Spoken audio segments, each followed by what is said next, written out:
由美国捐赠的250万剂莫德纳疫苗，台南市第一批分配到44800剂，市府对1号开始施打，第3天就完成22420剂，并且伫各区内正式施打站，主要方便长者会用就近，而且无分拜6礼拜。这个有个 QR code， 大家可以扫一下哈，这是包含在台南市莫德纳疫苗的接种地点，扫 QR code 都可以知道有哪些地方是适合您施打的。接到通知之后，可以到通知地点去，也可以到13家的专责医院去做线上的挂号。那在这2天，到明天有施打的这些中小型的接种站蛮多的了，在各区都是施打。其实我们就是希望让台南市民有一个最方便的一个环境，最方便的一个地方去施打，而不用说千里迢迢要集中到某些大型的场所去施打。除了正式施打站，另外台南市政府嘛设立台南打疫苗的赖官方账号，同时伫北区甲安平区进行压力的测试。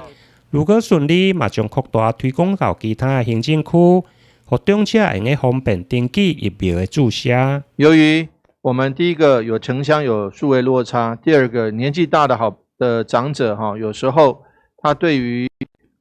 在赖上跟人家他赖的使用率是比较高的群组里面的使用率比较高，但是用赖来作为购物或赖来作为登记的这个事情，他可能使用上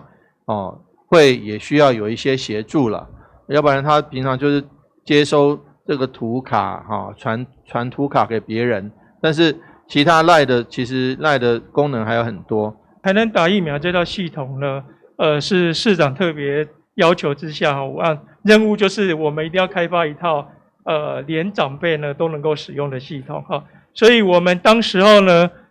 在开发这套系统，我们就不让长辈去下载 APP， 这个因为长辈比较不熟悉，那也不需要去开启网页，所以只要使用LINE 就可以来完成相关的登记。那我们今天呢在北区跟安平区做测试，那预计呢我们会测试530位。如果说我们在运作上像预期的好，我们会配合疫苗拨补的情形，然后逐步的再把它推广到台南的其他的行政区去。那大家可以扫这个 QR code， 那符合资格的呢扫这个 QR code， 然后可以参与相关的测试。对北区中北较集中的振兴里活动中心开设了中型施打站，因为室内加室外空间充足，整个施打的秩序阁算顺利。2天的拜6礼拜，平均每天超过500位的长者顺利完成。台南新闻林根采访报道。